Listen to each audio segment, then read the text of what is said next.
Hello, everyone. Good afternoon. Welcome to our webinar today on how to create and implement AI policy in K-12 districts. As you come on in, please introduce yourself in the chat. I'd love to know your name. I'd love to know where you're coming from, and I'd love to know your institution or your organization. So as you come on in, say hello, don't be shy. And then optionally, if you do want to share, feel free to share one thing you hope to learn or gain from today's session. I'll wait one more minute to get started. So just introduce yourself. And then if you're coming from Packback, folks, feel free to hop in the chat and say hello and introduce yourself. Hey. All right, so some housekeeping before we get started with our agenda and introductions. The recording will be available as well as an attendee certificate. It'll be shared with all attendees in 2 days. And then you can access all recordings if you want to come back and watch this or you want to share it at packback.co/webinars. We're going to use the Q&A feature for any questions. So please open up that Q&A feature if you have questions. And then we'll use the chat for prompting and discussion. And I'll monitor both, but use Q&A for questions because I'll check that a little bit more often. And yeah, have a good time. Love to hear from you, and I'd love for everyone to get engaged. So introduce myself, and then I'll introduce our panelists today. My name is Kelsey Behringer. I'm the CEO of Packback. But prior to Packback, I was a high school chemistry and physics teacher, and I loved living at the intersection of education and technology, and it's then what I decided to pursue for a career. And I love the work we do at Packback, making teachers better teachers and students more confident communicators, writers, and critical thinkers. And I'm joined today by the amazing James Lane. So James, if you want to introduce yourself, tell us your story, where you hail from, and why this topic is so important to you. Yeah, thanks, Kelsey. I'm James Lane. My day job is I'm the CEO of PDK International. Our biggest program is focused on growing future teachers through our Educators Rising program. But I am super excited about AI and policy. Obviously, as a former Department of Ed person, I love policy, and really excited about thinking about how we can leverage AI to make our education lives better, but also in a safe way through education policy. Absolutely. Yeah. And you have some tremendous experience also having served as superintendent and winning superintendent of the year. Woo. So excited to hear your perspectives on this, having a lot of interesting and dynamic and important experience. So happy you're here. Thank you for taking the time. So our agenda today, we're going to talk about the importance of policies. And I also want to name today a norm with the audience.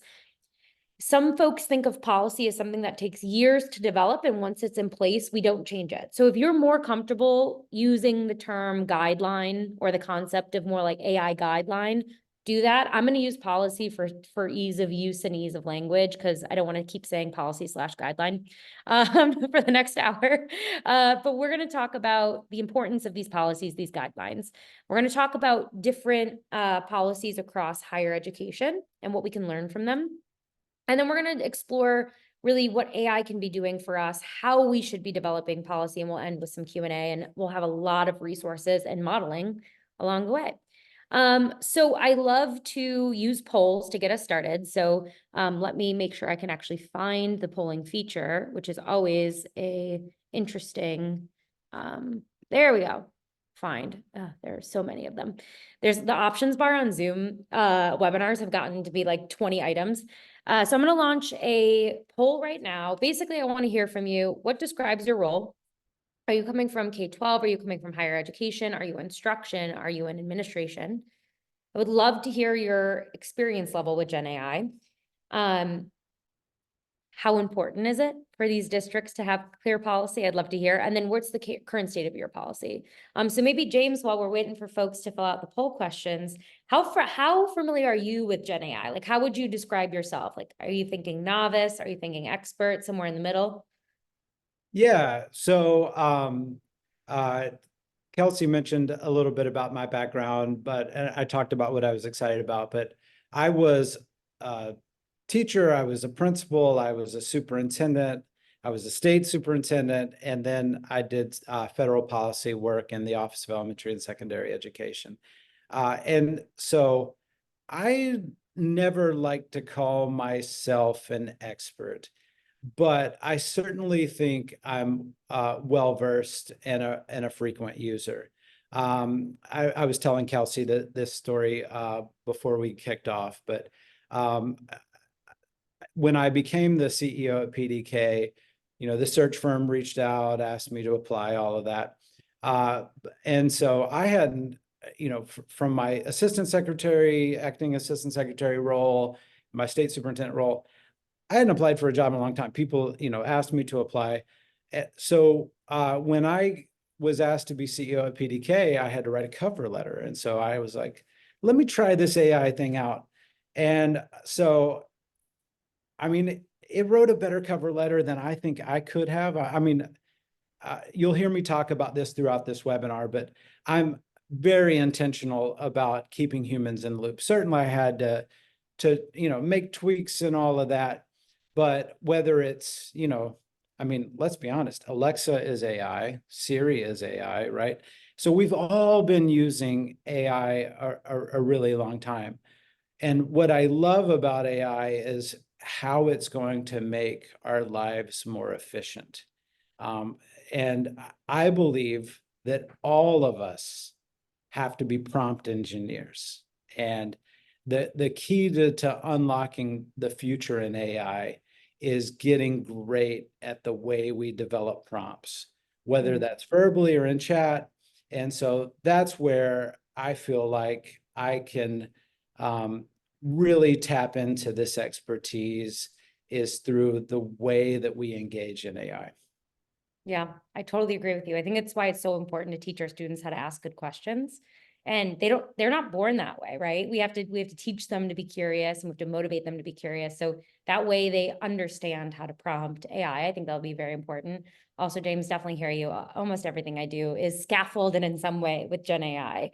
Because I'm busy and I'm going to take all the help I can get, right? Little mini assistant. I'm going to go ahead and end the poll and share results. You can see we have a lot of a mix of K-12 instruction and administration, which is super exciting. I'd say a good amount of familiarity with Gen AI, which is exciting. And folks are, it sounds like, eager to get policy in place, but maybe don't have policy quite yet. So hopefully this is where you're coming for your resources. That would make me very happy. So let's talk about the importance of AI policy. So I think in general, I have this rule in life, and I used to be a teacher, and this is how I taught. This is how I ran my classroom. And now I lead a company, and this is largely how I lead the company is we can't expect people to play a game and win the game if they don't know the rules. I think that's very important that we do a really good job of telling folks the rules if we expect them to engage and participate in a game, especially if we expect them to be successful. So, James, I'd love to actually give this back to you as somebody who's been in this space for some time and had to make the decisions and put the important policies in place. Why are AI policies or AI guidelines so important for our students, our faculty, and our administration?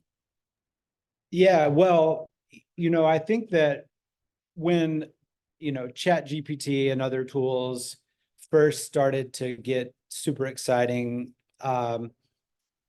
there were a variety of responses, right? I mean, everything from banning AI to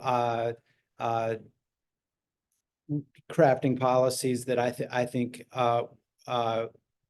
were early phase. And so, when I was at the U.S. Department of Ed, the Office of Education Technology, led by a great friend of mine named Christina Schmeil, released some amazing guidance. And there are a ton of facets to that guidance, but there are 5 key recommendations. First, and I've talked about this a lot, is you have to emphasize that humans must be in the loop, right? And so whether that's the way that we prompt or the way that we talk about this, that's essential. We must align AI models towards a shared vision for education. And knowing what ultimately your education goals are essential.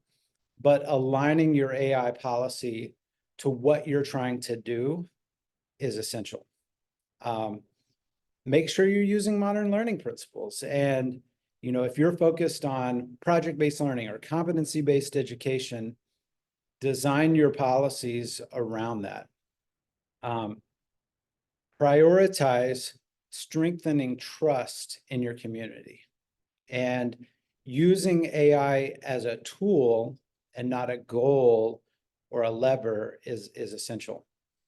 And we must inform and evolve our educators and our parents. AI is not going to replace your teacher. AI is going to make your life more efficient. And so involving your educators in your policy development, in your AI tools, but also your parents is going to be essential to success. James, I love what you just said, because I think a lot of districts, institutions, teachers, professors, whoever it is in education, I mean, even private organization, right? Business leaders feel a pressure to incorporate AI, and then their goal becomes, how quickly can I incorporate AI? And that's not the way we should be solving any of our problems, right? We should be using AI, as you said, a tool, but we need to think much bigger. What are my actual issues that I'm experiencing right now? What are the biggest pain points felt by our educators? What are the biggest gaps in student performance right now?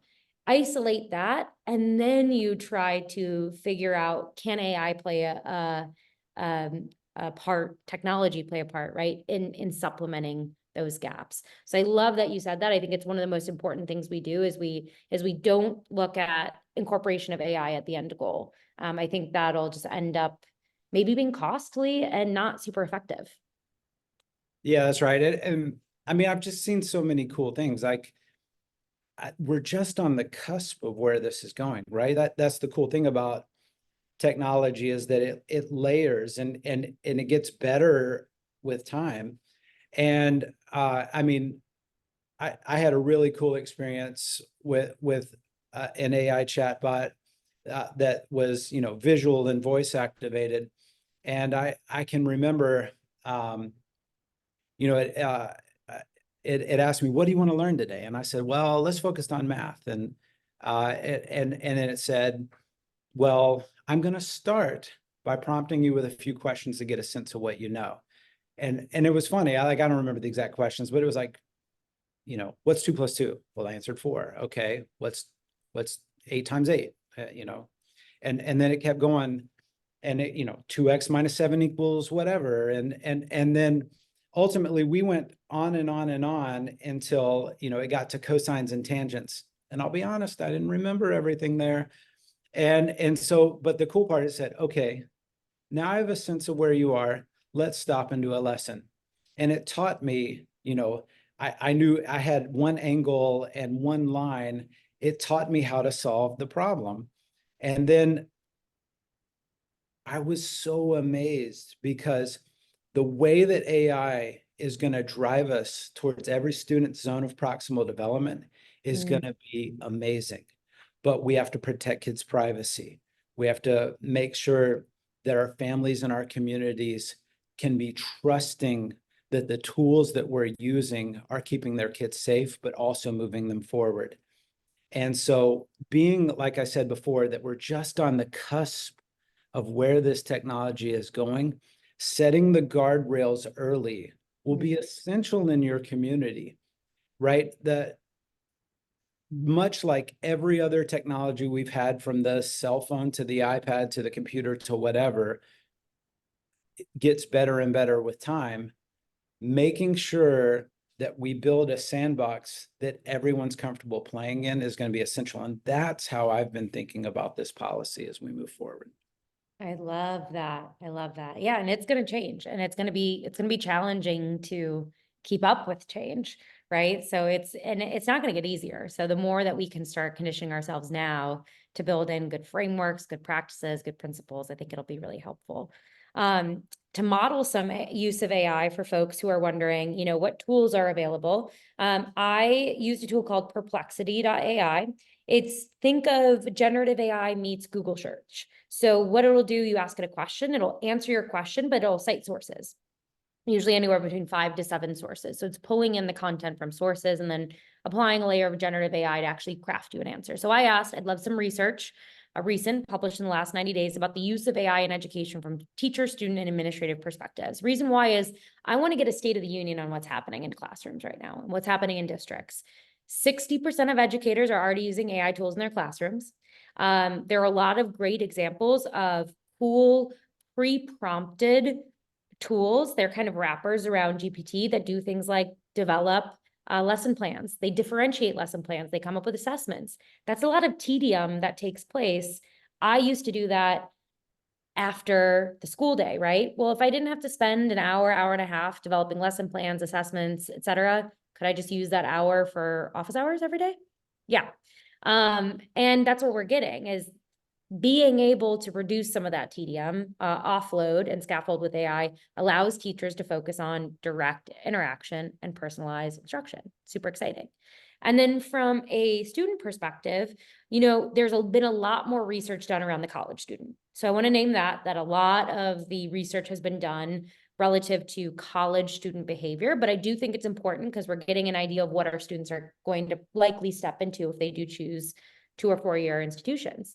51% of students reported that if they were using AI, they were using it to help them achieve better grades and be more efficient. Not necessarily to write for them, but they were using it for things like tutoring and assessment, or explain it to me like I'm 5, or help me build a rubric, right? So James, I'm curious, which one of these speaks to you, and what do you think is most pertinent as district leaders and teachers and curriculum developers are thinking about how they might want to integrate AI or be thoughtful about AI use?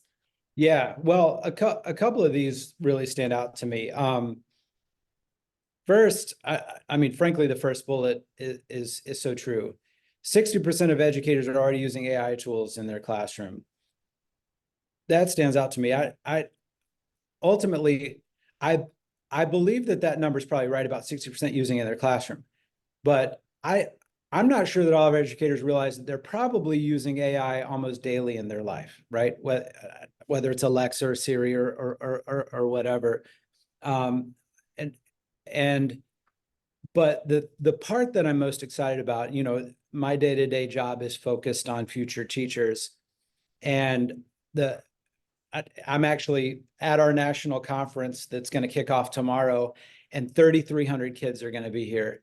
And when I think about these high school kids that are going to become teachers, I don't think that they're thinking for a second that AI isn't going to be a part of the way that they think about planning and everything else in their classroom. Now, I think that, like we're talking about today, we're thinking about making sure that they're prepared for student safety, privacy, and all these other things that I know there are some worries about. And I know that there are a lot of people out there that are, worried about students cheating or whatever. I'm not worried about that because what I'm excited about is that, we're entering a world where the kids can answer all of the true, false, yes, no, multiple choice questions because that information is going to be widely available. So as educators, we've been talking for years about how can we get to more project-based learning? How can we get to more competency-based learning? Well, what AI is going to force us to do as educators is ask kids to analyze and present and verbally communicate their work and not just regurgitate multiple choice information. And so when I think about number 2, this is the really cool part because I mean, Kelsey, when we met and I learned about what you guys do at Packback, I can't imagine how much more efficient our teachers, especially in the English language arts, will be when they don't have to spend all night grading papers because I'm going to use your phrase, the red pen exercises are done with them in AI and they can focus on the green pen or content. Well, the same is true with kids. Like if they can move past, answering 1 through 101 odd in the textbook to like, let's get together and actually deeply think about what you learned and how to apply it. That's a game changer. And so if teachers can be more efficient with the way that they grade papers to actually focusing on teachers' content, I think we're going to see a lot more exciting student activities happening in the classroom. Absolutely. And something that was really interesting, I was chatting with a couple of college students in early 23. And I was asking them about, would you be comfortable if your professors were using AI to grade, or if you were using AI to get feedback? And there were a couple of things that stuck out to me. And one of them was a college student said, I'm so used to interacting with technology, getting feedback that I misspelled a word, I, had poor sentence structure, I missed a portion of a rubric. It's so seamless to me to get feedback from AI, and almost the depersonalization of it makes me feel like, okay, cool. Yeah, let me implement that change and learn from it. And because it's not coming from a teacher, they feel a little bit less embarrassed about making a mistake. So that was kind of one thing that came up is you have to remember our students are really, most of them are digital natives, right? So the fact that they would be getting feedback from or getting prompted or maybe even learning by AI, they're for it. It's about their everyday, right? And then that other question I asked, would you be comfortable if your teacher was using AI? They said, well, if I get to use AI to be more efficient or a better student, why wouldn't they be able to use AI to be a better teacher? They just wanted to know that their teacher still cared about them at the end of the day and that they were still showing up for them. That was what was important. It wasn't necessarily that their teacher needs to tell them that they didn't meet every portion of the rubric. They just wanted to know that there was still a connection there. And I thought that was such an interesting takeaway. And I think it's a really great learning to apply as we're thinking about how we navigate AI. And you said this at the top of the hour, right? It's how do we still make sure humans are in the loop? Yeah. And I think you're right. I mean, when I think about my own children, I have a son going into high school, a daughter going to middle school. That's exactly how they think about their class. Their first thought is, does my teacher like me? Do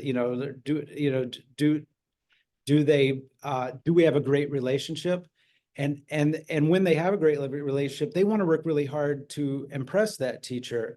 And so the cool part about AI is even the kid who may not feel comfortable with the mechanics of the way they write, but they know what the teacher is asking. It offers them an opportunity to make sure that they can give that response in a way that can maybe take away some of the uncomfortability. Now, ultimately, they need to learn to be able to write mechanically as well. But I mean, as an educator, I always cared more about whether the student could show me their critical thinking than whether they had the perfect, way to respond to my question. And so, it's going to take some balance, because there will be times as a teacher where you say, and this goes back to policy, right? You cannot use AI for this assignment because I'm assessing whether you have, the basics down. And then there are other times as a teacher, I may say, you can use AI to write this assignment, but you're going to present this in your own words. And so, I think that there will be the formal policies that your districts or your states may put in place to build these guardrails. But as a teacher, you're going to have decisions to make from time to time of when you're turning on the use of AI or not, so that you're making sure, as the human in the loop making those decisions, that you are getting your students the opportunity to use these tools that are going to be essential in the workplace, but also making sure they know when it's inappropriate to use them, because we're going to make sure you still have those basic skills.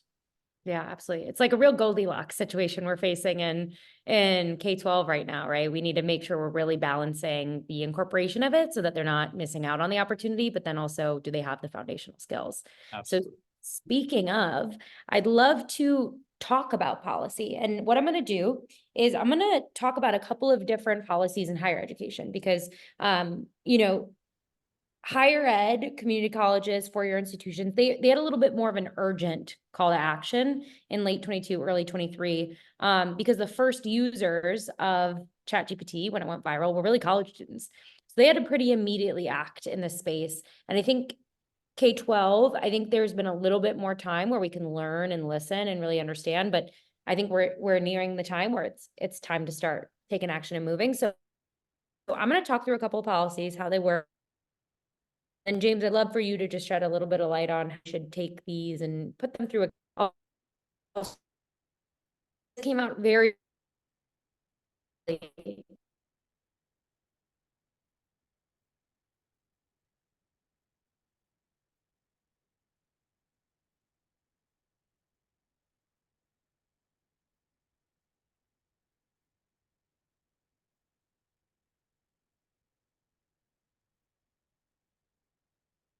So I think Kelsey might have froze a second, and I know she was going to introduce some policies. While we're waiting on Kelsey to come back, maybe I can talk a little bit about how I think that there are some opportunities for us in the policy space. And so one of the things that Kelsey was going to talk about are some examples of policies in higher ed. I'm going to save that for her when she comes back. What I want to talk about is maybe a few opportunities that you have in front of you in terms of how you should even set the structure to set policies in K-12 and in districts. And so one of the, while we're waiting on Kelsey. Oh, okay. I'm so sorry. My Wi-Fi just died on me, but I think I'm back. Okay, can you hear me okay? you're good. And I was just filling space. So you're in good shape. Fantastic. I'm so sorry that I purposely come into the office on webinar days because the Wi-Fi is stable and it is not at my home. So I'm going to just pick this right back on up like nothing happened. And we're going to edit this out post-production. Anyway, at Boston University, the kids got together and they built a policy. And you'll get the link to all of this after the webinar. But one thing I want to highlight from this specific example is that the students built a policy that sounded like it was created by trained educators. It was talking about the need to cite the use of generative AI when it was used, how if generative AI was used, it still couldn't replace the students' critical thinking. So it's absolutely amazing. And I'm just going to keep going. So also want to highlight this example from Northern Illinois University. What the AI committee came together and did is pulled together a couple of different policies and kind of labeled them based off of educator approach. And they ultimately gave educators and the faculty member autonomy to choose a policy that worked best for them, their teaching style, their discipline, their pedagogical approach. So cool example, if you're a district that in general creates a lot of choice in teacher approach to teaching and learning, this could be a great path for you. Another just final example I'd love to share is at College of Southern Idaho. They're a partner of ours. They put together a committee of different stakeholders. So it had a member from the library team. It had a member from the technology team. It had administrators. It has teachers. And what they did is they put together a concise but clear policy. And as long as students and faculty followed this policy, everyone was great. They were all using shared language, but it still gave a little bit of wiggle room for, the innovative, brand new faculty member that loves using technology to implement AI. It also gave autonomy for, let's say, a professor who's been talk and chalk and loves talk and chalk or loves Socratic seminars to do what works for them. So here are some examples, and I think in higher ed in general, we've seen some great examples of how you can be mindful of data security and privacy, how you can allow use of AI, minimal use of AI, and how you could also be really clear about what it looks like when a student has gone too far and what should happen when a student goes too far. So James, I'd love to put the spotlight on you. When we're thinking about the policies that have been developed in higher education, how would you recommend we think through how to apply those learnings and those insights to K-12? What needs to be a little bit different in the K-12 setting that might not work, apples to apples, and it might be a little bit more apples to oranges? Yeah, well, I think some of the lessons can be replicated really well. I mean, I love the idea of students being at the table with the leaders in the districts to write the policy, at least our high school students, right? And then I love the idea of a committee. When I was a district superintendent in Chesterfield, we had a policy committee, and if we were going to generate an AI policy, and I'm sure that district now, all these years later, is probably doing that.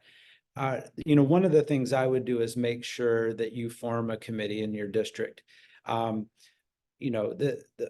Ultimately, policies are passed in districts by school boards, which is certainly different than the experience in higher ed.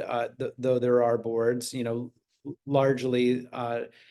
Not every policy of every nuance that governs personnel goes to the board, but in districts, an AI policy at least is going to go to the school board, and so as a superintendent, I would never take anything to my school board, and which is ultimately a public forum, if I hadn't engaged the public myself.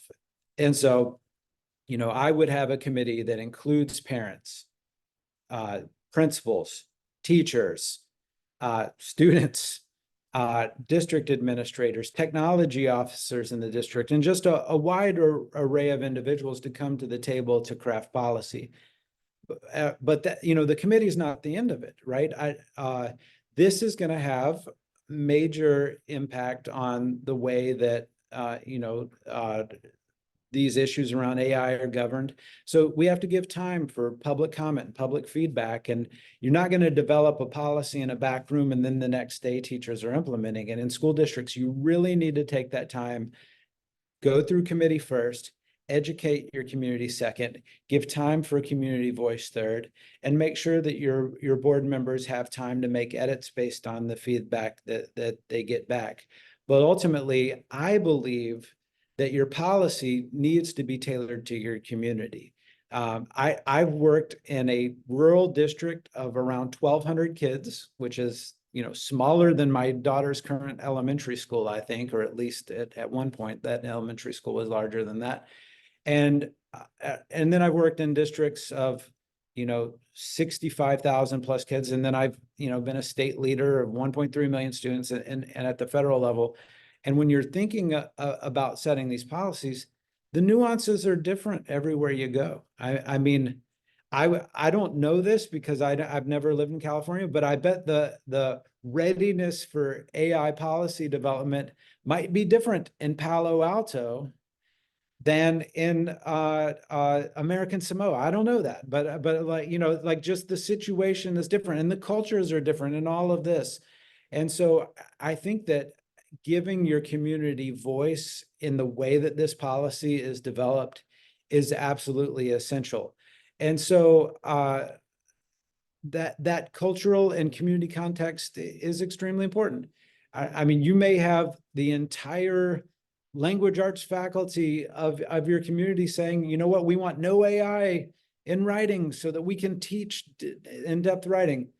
I don't know that I would be that prescriptive, but if that's what your community wants, build the guardrails.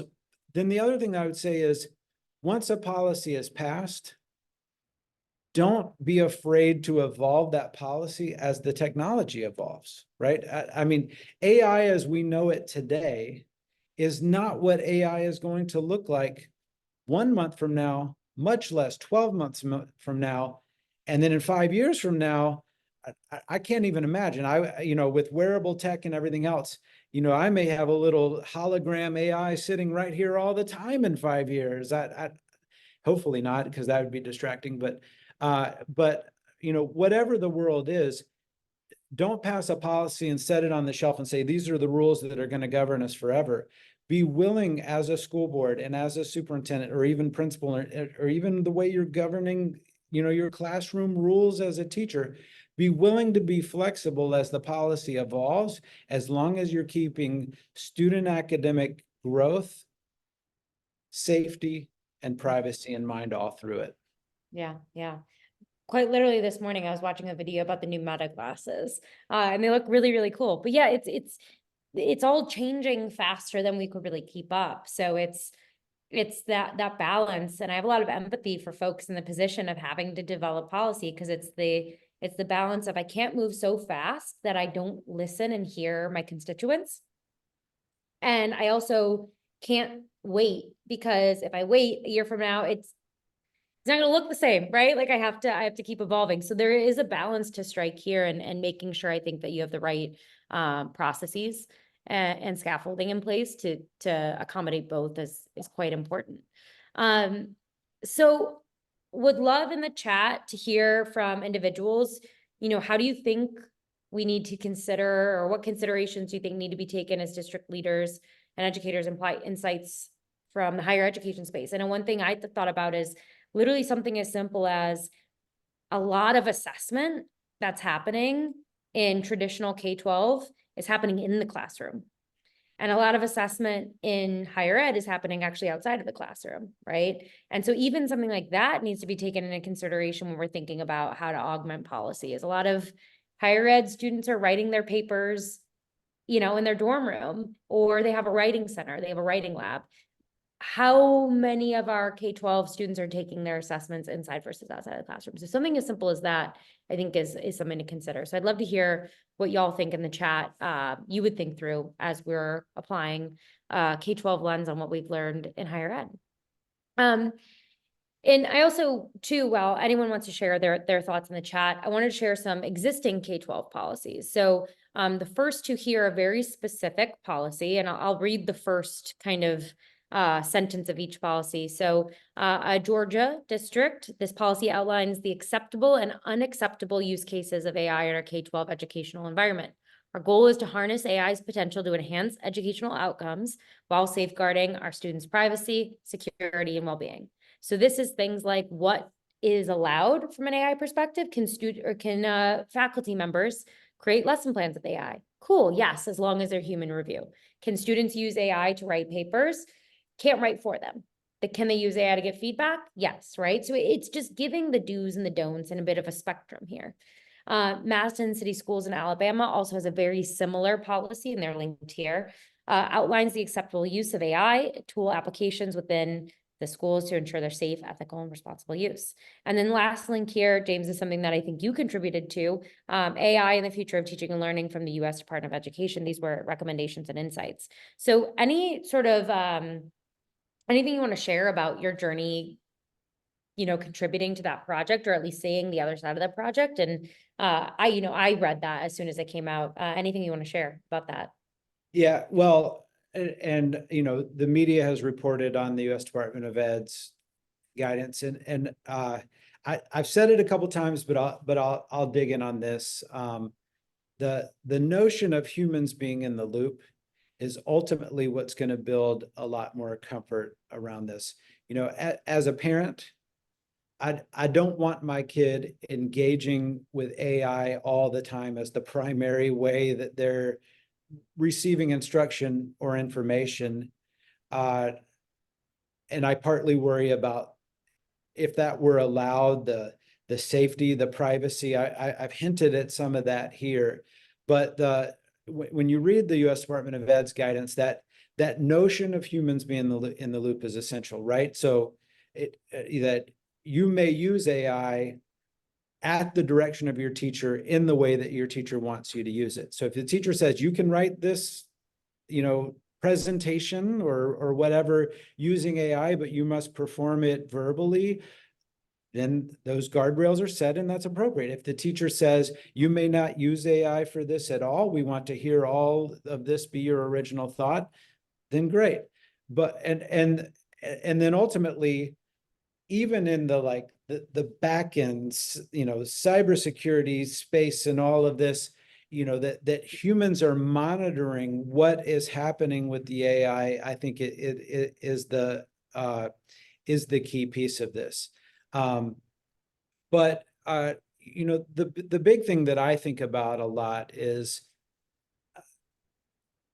I hinted at this too. I don't see how you can be successful in today's workforce without deep knowledge of how to utilize AI.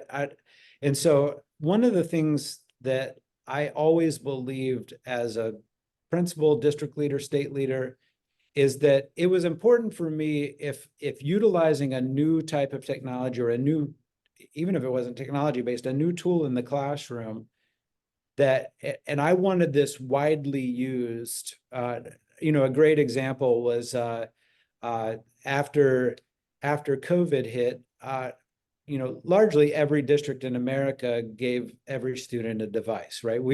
We were probably on a 10-year journey to be one-to-one as a nation, and it happened overnight. Well, the other thing that happened as a part of that, many states, mine as well, we rolled out statewide the opportunity for students to be engaging in a learning management system. And I won't prefer a vendor or whatever, but there are a number of these that are excellent. And one of the concerns that I had was that we rolled out the learning management system. And I remember the first time I went and visited a school, and the statewide learning management system was there, and I asked the teacher, I was like, "How are you using the statewide learning management system?" And they opened up their this tool that we had bought, and they had taken their Google Classroom and copied it into the new learning management system. And I don't mean literally like copied all the information. I mean copied the link. So then the students just logged in the learning management system and then linked into the Google Classroom, which was fine. The teacher created a lot of resources. Why make them replicate the work, right?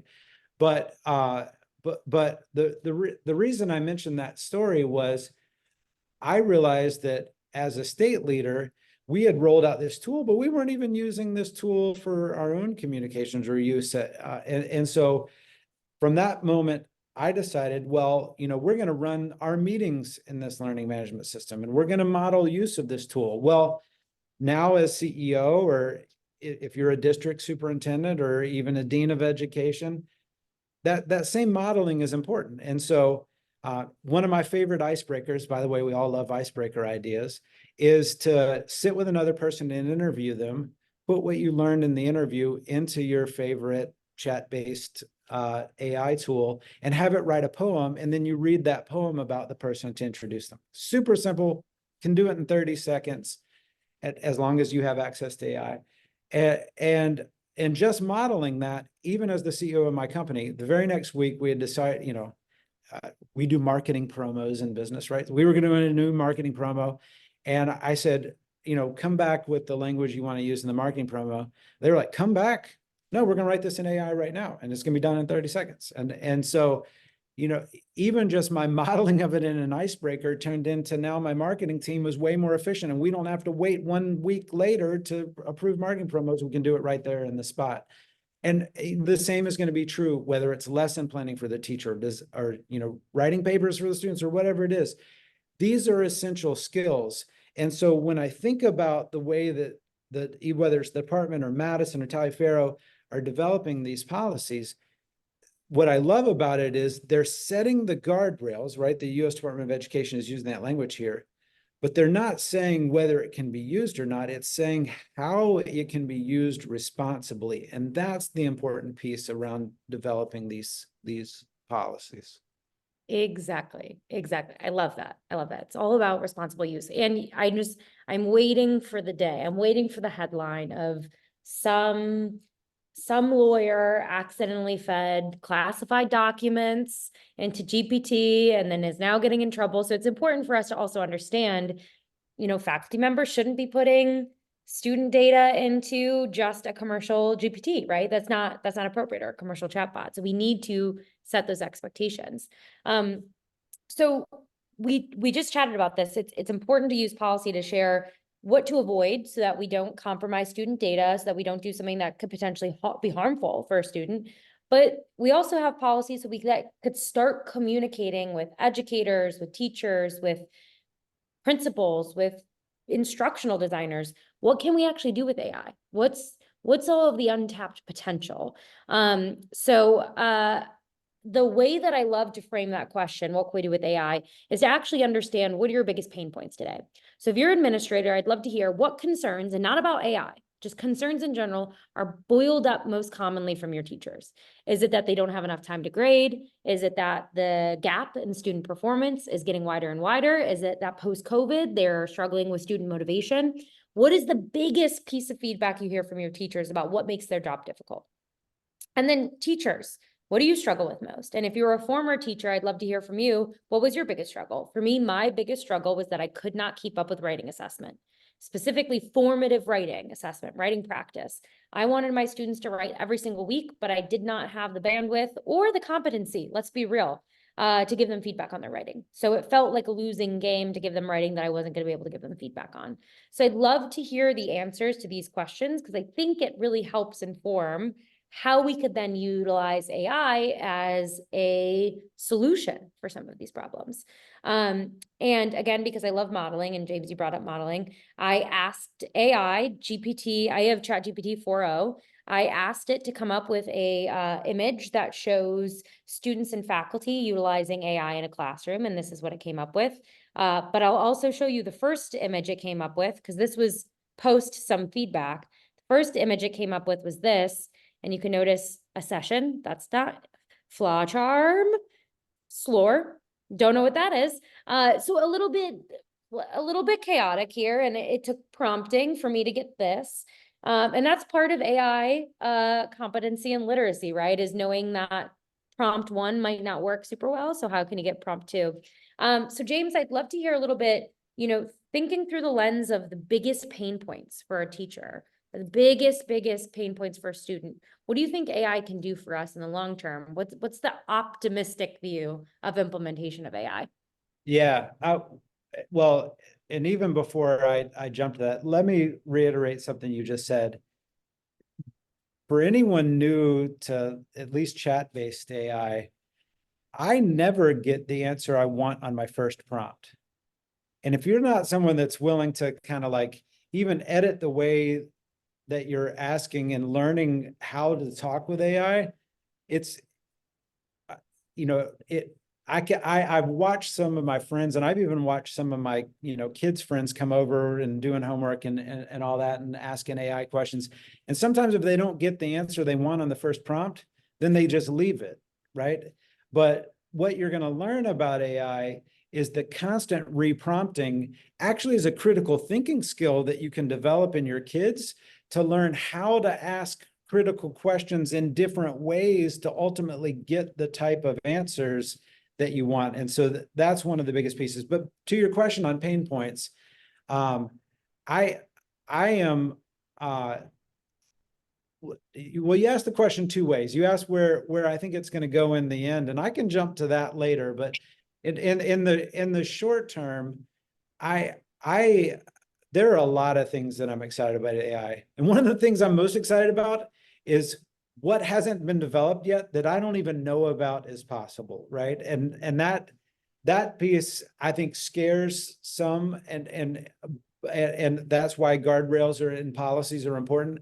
But when I think about some of the efficiencies that are happening, I mean, even in cars and everything, and bus transportation, I mean, just like all of that is going to blow out of the water. But in the short term, when I talk to teachers, the grading possibilities and like the efficiencies that this is going to bring to the teacher is incredible. So I mentioned earlier that I was a teacher. I was a band director, and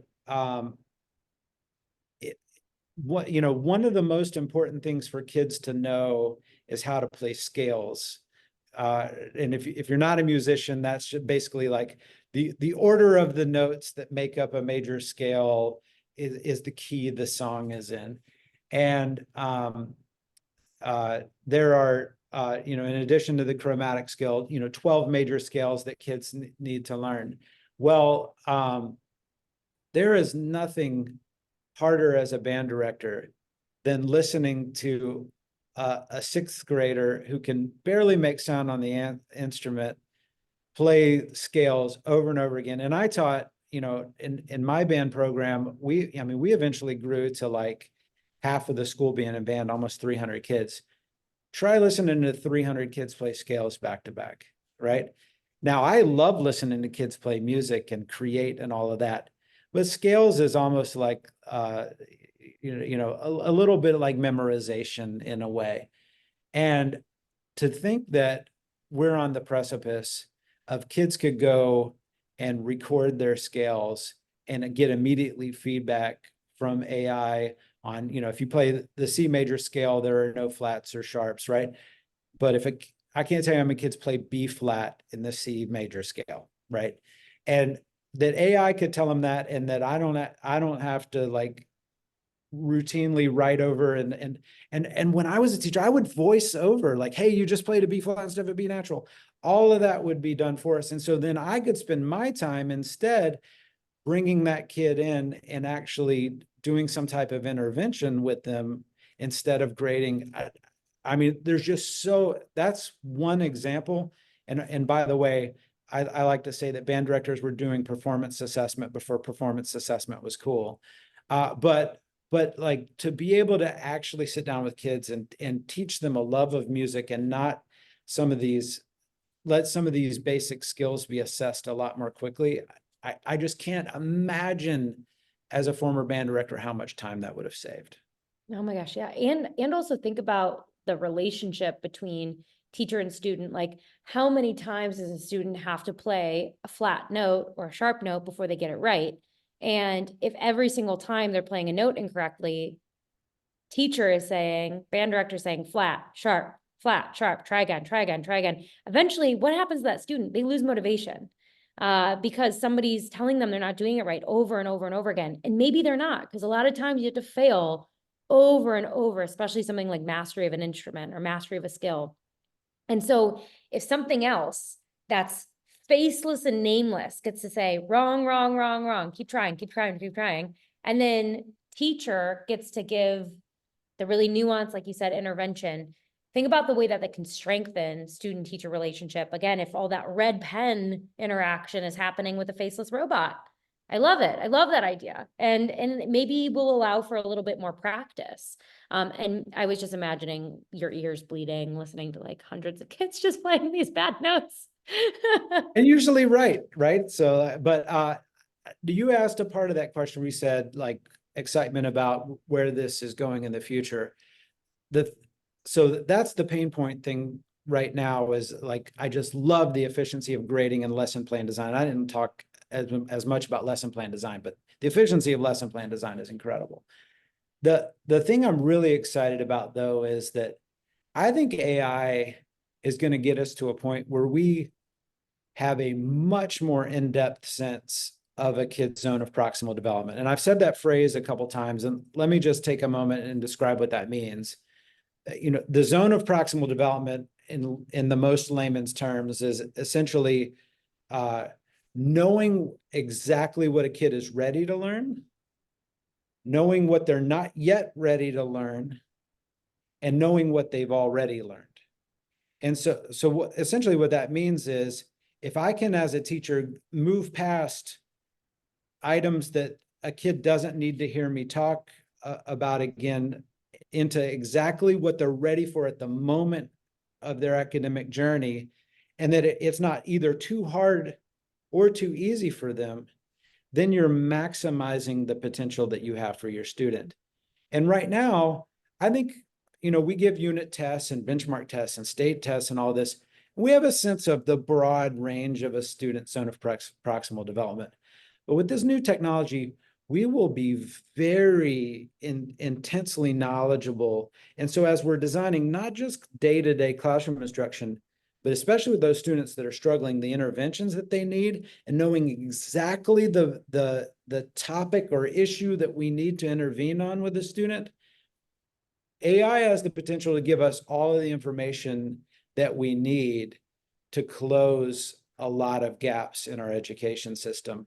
Now, whether we'll have the skills or the tools or the time or the resources or whatever to close those with AI, we'll see over time. We're certainly not going to replace teachers, but at least we'll have the information that we need to know to truly make a difference with kids.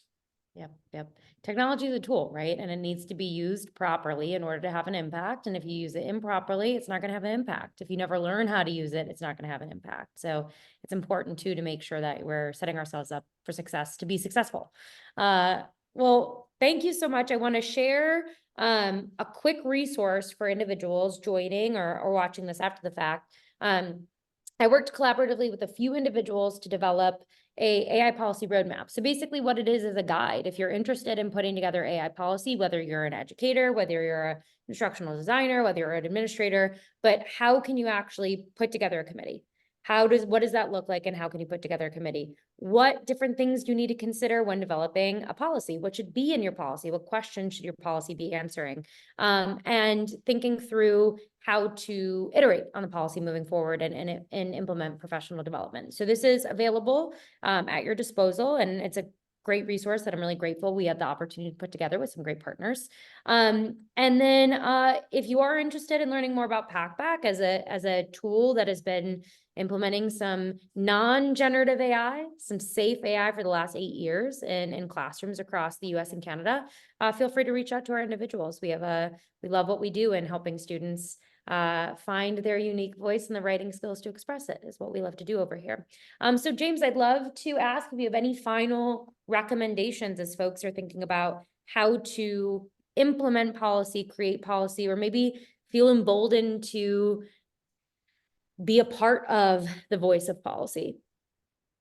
Yeah, well, the first thing I'd say is if the stat is true that only 60% of us as educators have used this, now my guess is if you've joined an AI policy webinar, you're probably a little more advanced in the use of AI tools. But if you're in the 40% that hasn't even tried it, before you write one policy, go into GPT or Gemini or write a paper in Packback. But go use the tools, and before you generate a policy, make sure you know what you're actually generating policy about, right? Because I have this fear that in some circles, AI is talked about as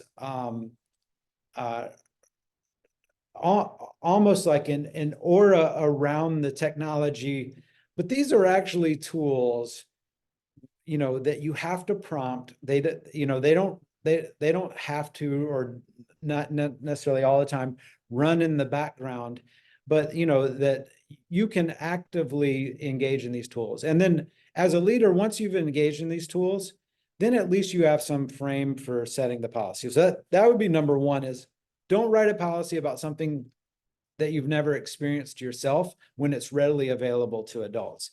And then number two, if you're excited about developing a policy that allows some flexible use of AI in your schools, then make sure you're doing that in collaboration with your community and model the use of your tool yourself. I know I've said some of that already. But then number three, I would say is understand that AI isn't going anywhere, that banning AI is like banning the pencil or something, that it's going to be an essential tool that's going to be used in the workforce. It's used every day in my business. And certainly as a district superintendent, when I was crafting messages, especially in a crisis, I can't imagine how much more efficient we could have been if I could have thought about utilizing an AI tool we could have gotten messages out even faster to families.